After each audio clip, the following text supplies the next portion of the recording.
Like I'm saying, it's going to be sacrificial. It won't come until you sacrifice.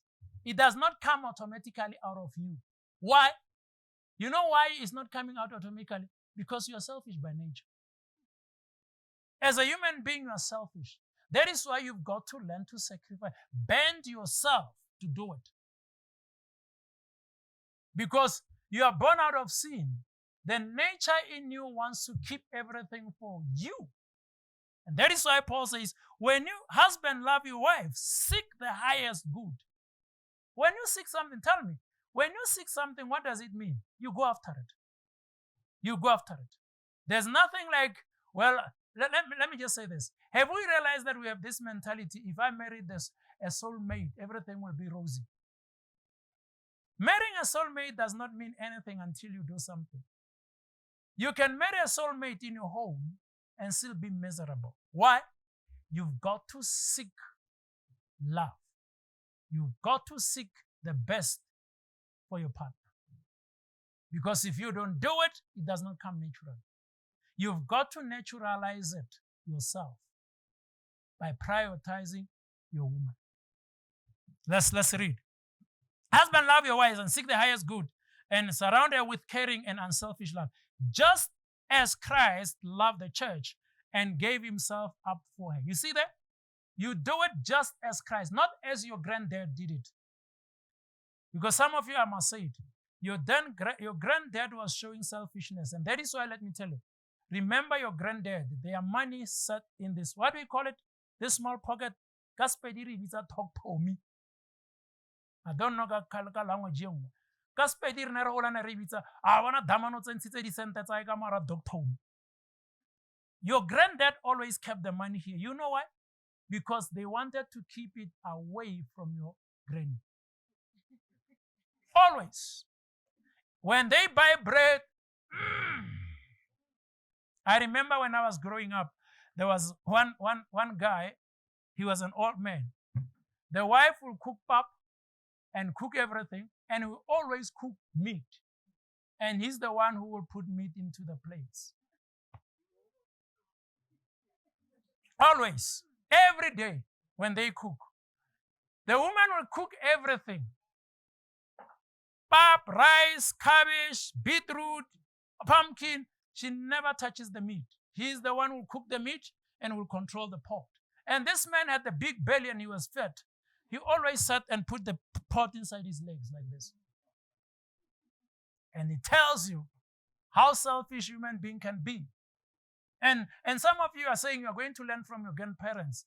They displayed selfishness. It's not discipline, selfishness. At its highest good. And you're telling me you're going to learn from your grandparents when they are out of line in life. Now let's move quickly. I don't think I'm going to cover everything. Let me just move to the second one, time. Because otherwise I'm not going to finish if I can do. Let's move to the next point. I'm trying to cover these things because I can speak on priority the whole day, actually. These 2 sessions, I should have dedicated them on priority, but I cannot do that because I wanted to do a couple of things with you and finish. Because I realize if I'm going to go on like this, I'm going to spend the whole day talking on priority alone. Okay, let's go on time. Let me try to read from my notes so that I don't spend time talking. Listen to what they say. They say, time is a commodity in marriage when money is a commodity in business. Time is a commodity. That means you've got to make time for everything that you are doing with your wife. Because if you don't make time, there will be no time for anything. So time in marriage is a commodity. You've got to respect it that way. Treat it as a commodity. Some of us, we want to hang around and do nothing. And we are losing so much time that we could have spent with our partners and developing in marriage, developing in relating to one another. And let me say something else. That is why sometimes in our marriages, we're always experiencing fights. You know why? We are not growing. We are not growing in relating to one another. And that is why we always fight. Because we are not investing in the time that we are given. We are always giving excuses. I don't have time. I don't have that. But you have 16 things that you are doing in a day, but you never had time to sit down with your wife and talk. Some of you don't even have time to make jokes with your wife. You are too serious. You're too serious. Huh? You are too serious. You never make jokes with your wives. You are too serious. Why? Because you don't feel like you have time to do anything. So, time is a commodity. You've got to use it proficiently in your marriage so that it can benefit you. It can develop you. You develop in handling it within your marriage. It has to bring value in your marriage. And let me tell you when I talk about time, everybody has the same equal amount of time in life. Everybody has 24 hours. Nobody of us has 26, 30 hours in a day. We have 24 hours, right? That means we all have enough time to do what needs to be done in our lives. So some people will say, I don't have time. And you ask yourself, how much time do we have in a day? If you have 24 hours, you have time. What are you doing with all that time? What are you doing with it? Because people that are successful in marriage, I don't think they have 30 hours in a day. They still have 24. Like you have. What they've learned to do, they've learned to categorize things and plan accordingly how they use their time. Like I was saying to you, I'm 50 years old. I've learned to be in office in the morning and during the day. And afternoon, I come back, I pick my children home from school. I go be with them a while. 5:30, I'm at the gym. I'm playing with junior football. 7 o'clock, I'm back home. I'm taking a bath with my wife every day. Huh? And I have to have time to pray, study the Bible. So that means in the morning, I do extras. I don't wake up at 7 because I'm the boss of my own. I wake up a little bit earlier to pray every day. I make time in my office to sit and be quiet and read the Bible. There's no such thing as I don't have time. What are you doing with time you have? You are going around doing nothing. That is why time is wasted. And some people saying, if I had time, I will take a bath, shower with my... Let me tell you, I've decided I'm going to make time to wash my body with that woman every day. Every day. When I take a bath, I call her. Come, darling, let's take a bath together. Because if I don't do so, I will never have that. And when I'm old enough, I'll be saying, I wish I was young, I can take a bath with my wife. I'm missing those days. And if I don't make time to play with Junior, I'll be always say, I wish I was married earlier when I was 19, so that when Junior, we have a difference of 5-10 years, which is not possible. So that is why I'm saying now I'm 50. I decided I'll make time to go play football with Junior. That's the only thing I can do. Sacrifice myself, in spite of my age. I retired from football in 2000 when I was 26, when God called me into the ministry. That's when I retired from football. But now I'm 50 years. I see the need in my house that my son needs me. So what must I do? Sacrifice me. I could sit there and say, boy, I'm old. I'm an old crock. I cannot run like you. I used to be a star, It won't work. I'm sorry, it won't work. So that is why I had to say, okay, boy, it's your time. I have to make something else. I need to discipline me and sacrifice me so that you can find me, boy. I don't have a choice. I'm playing football for the sake of Junior. I cannot go to professional football anymore. I'm over age. But I'm playing for the sake of him. Because I have to have something that connects me to him. So I need to do something that he does. And fortunate enough, let me say this. I'm fortunate because he loves football like me. Then I said, thank God you love football. At least if you don't like boxing, rugby, I'll have a problem playing it because I don't understand it. But at least you love what I love, then let's do it together. Right. So time is a commodity like money is commodity in business. And if you cannot make time for your spouse, you have traded your love for something else. If you cannot make time for your wife, you have traded your love for some. That means, let me tell you, don't come tell me you love your wife, but you don't have time. Unfortunately, you are lying to me. Just a lie. You're just talking lies. I'm a busy man. I do this, I do this. If you cannot make time for your spouse, you have traded your love for something. That means something has occupied your heart than your woman. Don't try to lie to us and tell us, it's because I'm working for this, I'm trying to put. Some people call themselves even breadwinners. It's an insult for a believer to call himself a breadwinner. And that is why you're suffering. How do you become breadwinner when Jesus is your Lord? You can't. There's no such thing in the kingdom of God. No. It's the language that was developed by the people who don't know God. We don't become breadwinners. I'm not a breadwinner at home. I have a home. I'm married. I have kids. I'm not a breadwinner. You know why? Because no matter how hard I work, I cannot meet every need in the house. And that is why every morning I have to pray and talk to the breadwinner and say, hey, man, some things are not going well here. What do you think must I do? Tell me what to do. Because I'm not a breadwinner. Like I'm saying, some of you are taking the language of the world to express yourself. I'm a hustler. I'm a breadwinner. You are going to suffer the rest of your life. You are just calling suffering in your life. So, if you cannot make time for your spouse, you have traded your love for something else. Don't give away your love for something else. Because time will tell whether you love your woman or not. Time. That's why I'm saying it's a commodity. Like money is a commodity in business. Let me quickly move to the next one. That's pursue. I'm trying to catch up because I realize if I'm not going to do this, I'll talk on 1 point, 2-3 hours, and I'll never cover everything that I need to cover. What is to pursue? Pursuing is just going after something. Now, one of the biggest problems that I've seen with us when we get married, we stop pursuing one another. Have you realized when you were dating? Let me just share some things with you.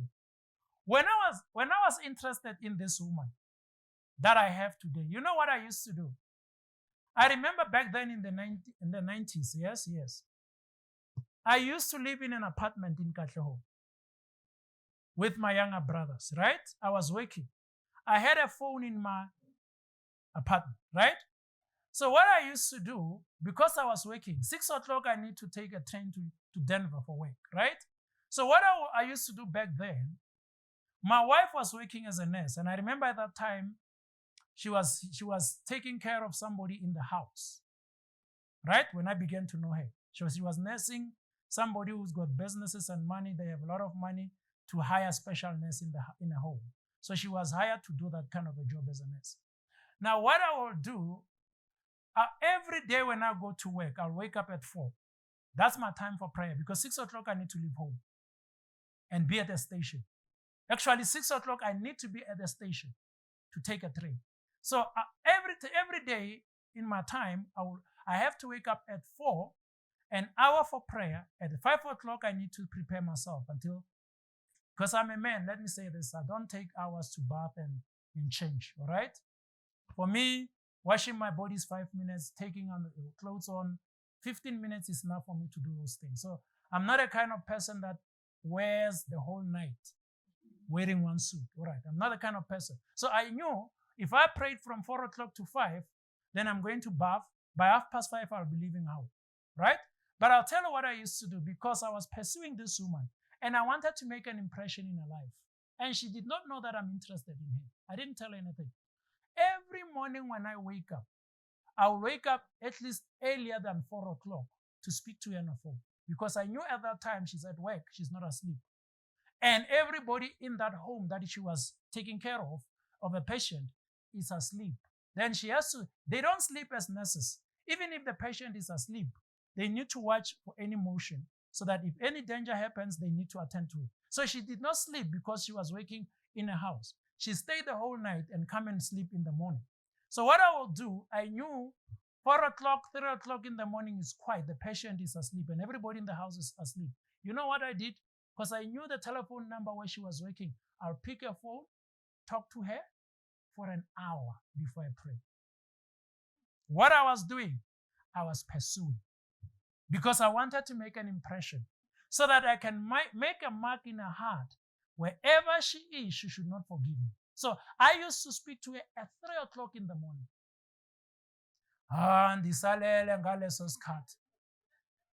If you want something, you pursue, you sacrifice you, your pleasures, your nicest emotion. You sacrifice yourself to get what you want. You've got to show, you've got to, so let me tell you, when you pursue somebody, you've got to make an impression in them.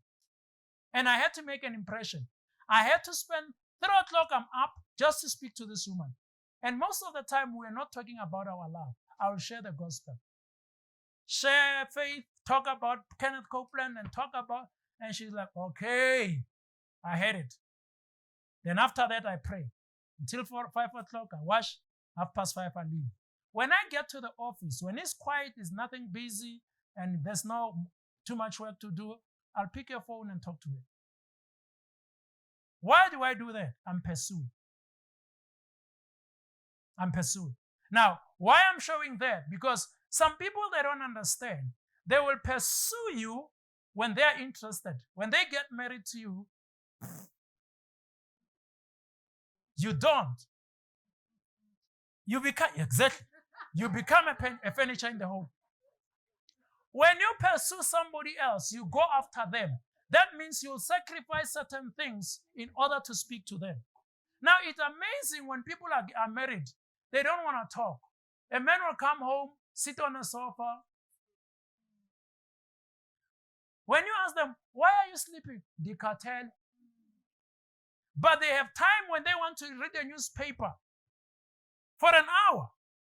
But they cannot speak. Why? They have lost the mission to pursue their partner.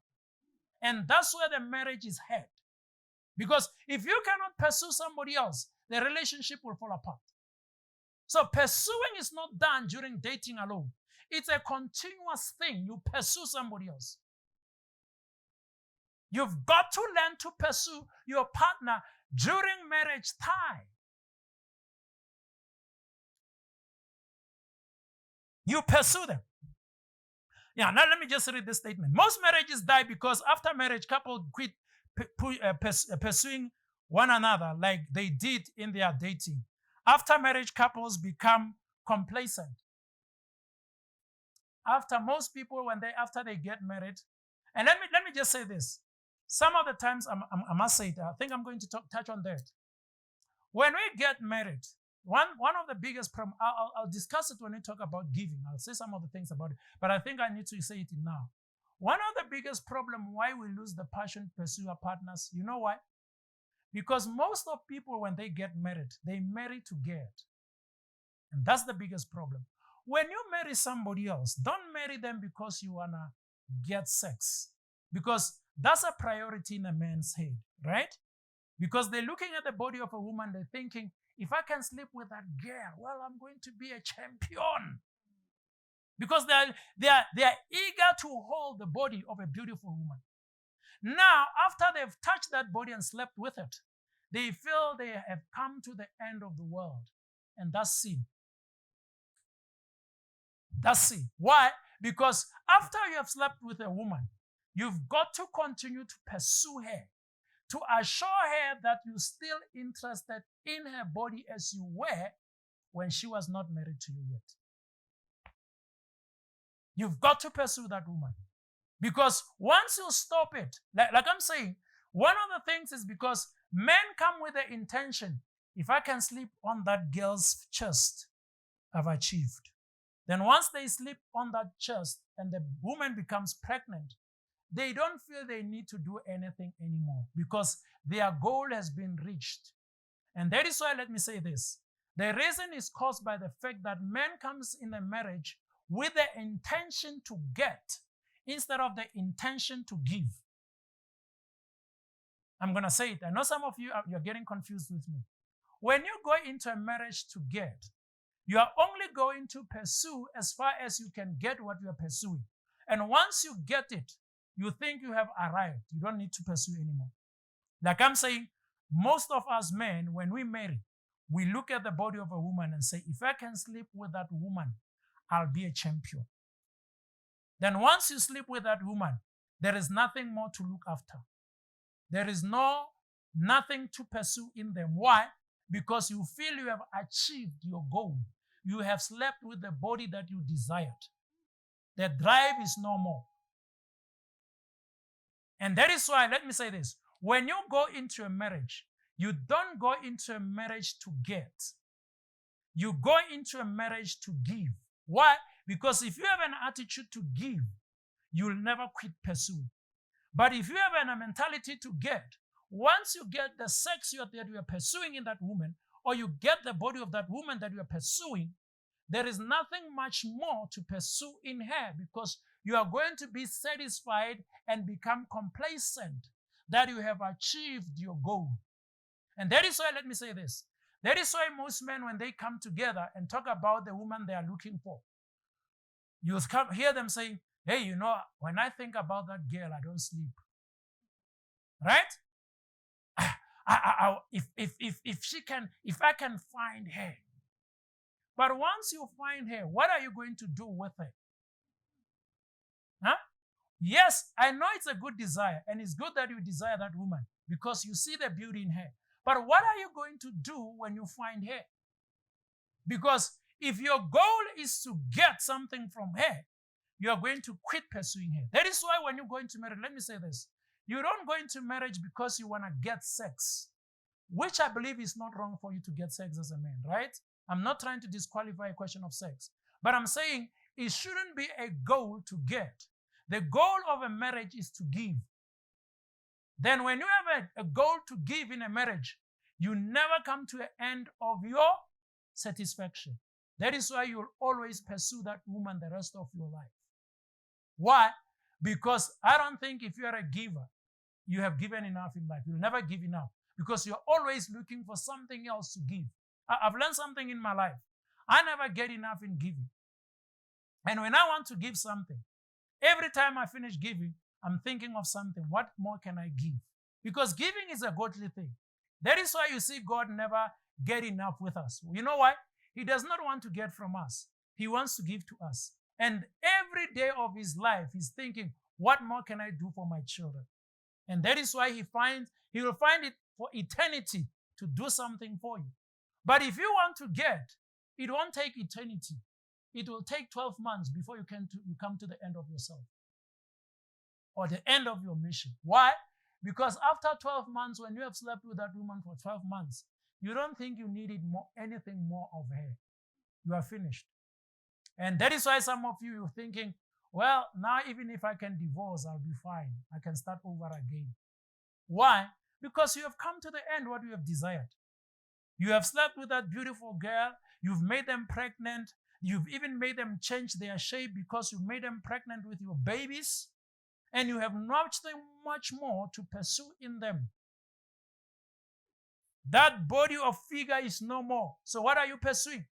And that is why you are thinking, if I can divorce and find somebody else, you start pursuing somebody else with a beautiful body, with a beautiful shape. Why? Because the one that you pursued before does no longer carry the body that you had, you saw when you saw them the first time. And you forgot that you are the one who made a mess of that body. So you have that means, according to you, you have come to the end of your faith. There is nothing much left to pursue in that woman. So that is why you've got to work on your pursuing when you get married. Let me just show you something else. And some of the things, I do them deliberately just to help you. When I got married to my wife, let me tell you one of the things that I did. To keep myself pursuing this woman, in my house, I made this statement to her. I said to my wife, I don't want you to find yourself going to a shop and buying an underwear. It's my responsibility. That means if you wear and underwear, it should be me who pays for it and choose it. You know why I'm doing that? Somebody might be thinking, Pastor Minangega ngilibambi underwear yomfazi. Folks, let me tell you, don't be so foolish. That is why I said, don't learn from your granddad. Learn from God. Let me tell you, when you buy the underwears of your wife, it gives something to challenge you to do every time with your woman. I'm challenging myself. I've challenged myself. You can go to her, she's not having a pink underwear and a blue bra. She does not wear that in my house, and I don't want it. And that is why I've given myself a task. Why? Because I want to always be interested in her, and there must be something that I do in her to help her. To keep that attraction and that pursuing. Because now we are married, like I'm saying, that woman, when I married her, she had the figure of a bottle. She's got 2 babies from that belly, and that figure is no more. Now, if I'm not helping me to pursue her, I'm going to lose interest. I don't have to be super spiritual to lose interest. I don't. For as long as I live in this body, I can lose interest anytime from that woman. So I have to keep that burning, and that is why I've assigned myself.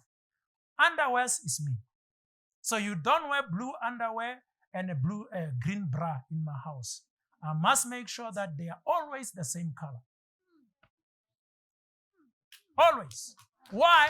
I got to challenge myself to deal with that because I need to keep the interest in her. Because I need to come after her. Remember, I told you, when I wanted to propose her, I used to phone at 3 o'clock. Now she sleeps on my bed. Can I phone at 3 o'clock? She's there at 3 o'clock. You see now the goal is achieved. Because I wanted to bring her close to home. Now I don't have to phone her to get her.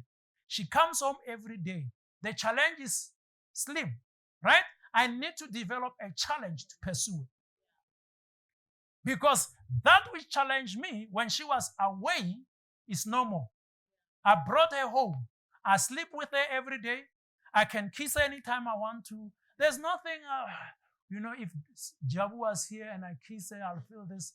I know how to do that already. And I do it almost every day, every week. So if I'm not challenging myself with something else, I will lose interest. And that is why I said to her, darling, can I be responsible for your underwears? To keep me going. Because I want to get this thing burning all the time. So that means every time she changes a bra and underwears, I got to be able to look and say, Amara, I'm smart. Look at how you look. Because it always reminds me of what I had when I saw her the first time. And if I don't do those kind of things, because I know, let me tell you, you know why I chosen the underwears? Because I know most men feel awkward with the underwears of a woman. I remember the other day I was at Edgar's and I was going around in the underwear areas for women and I was looking for something for her. One young man came with it. I'm sorry. One young man came in the store. I don't know if that was a wife or a girlfriend. When they stepped in that area where you see the underwears of a woman and all that kind of thing, that man could not cross the aisle to get into that space. And I saw that girl calling her. She was standing there. She was standing next to me. And I think she felt envious because I was the one who was taking the bras and looking at the sizes and then the underwears and the colors. And it's like, okay, this man is doing it. That means obviously she's got a woman. And my husband is here. And the husband is standing far away. And the woman is calling her, saying, no.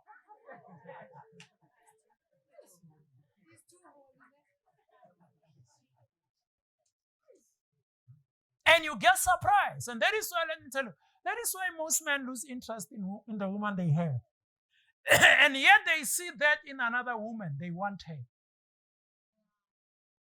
That's surprising.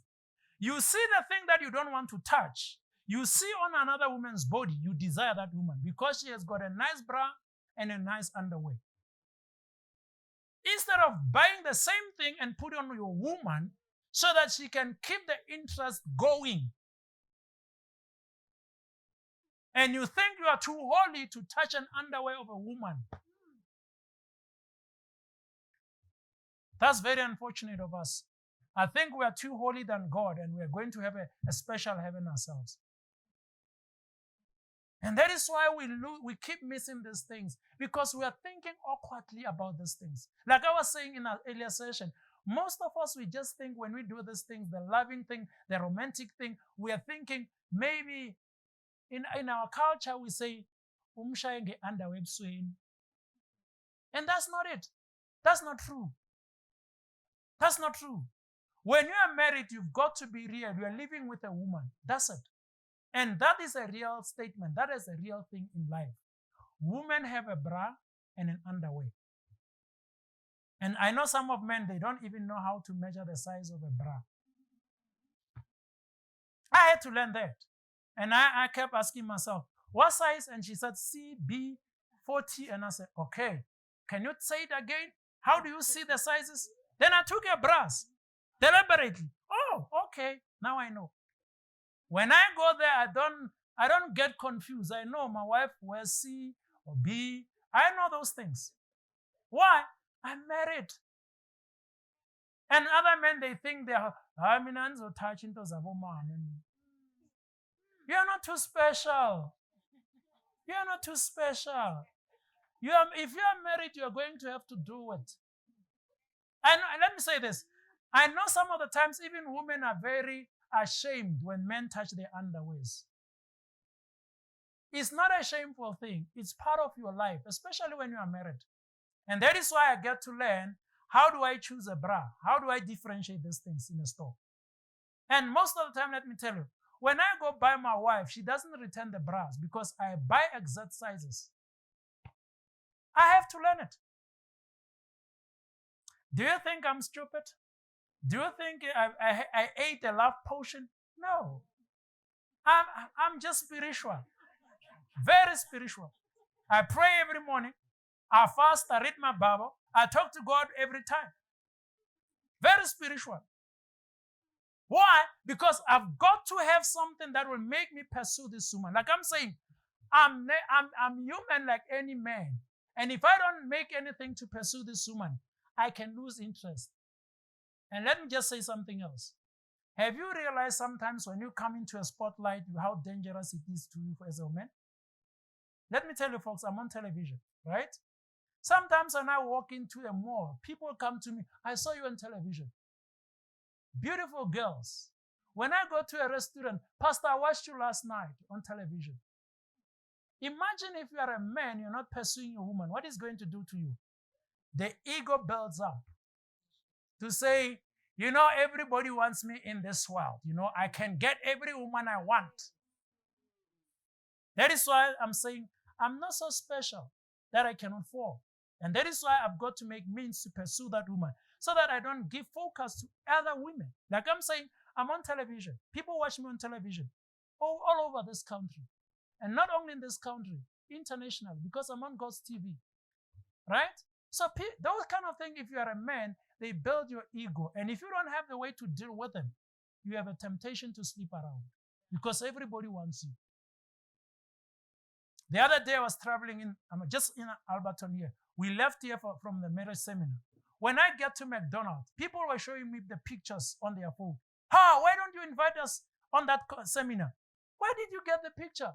Somebody sent me from the seminar. That's the pastor. When my car passes on a drive-through, that's the pastor. And it's like, okay, I need to be sober. Otherwise, I will. I need to be sober. Because the temptation is getting higher. The more your profile goes in the community, the temptation is very high.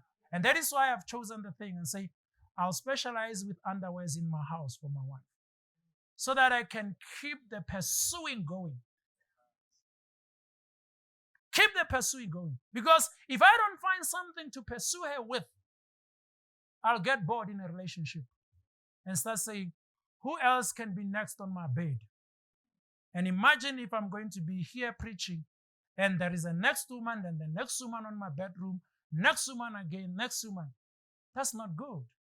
And it will not be the fault that I'm human. The fault will be I'm stupid.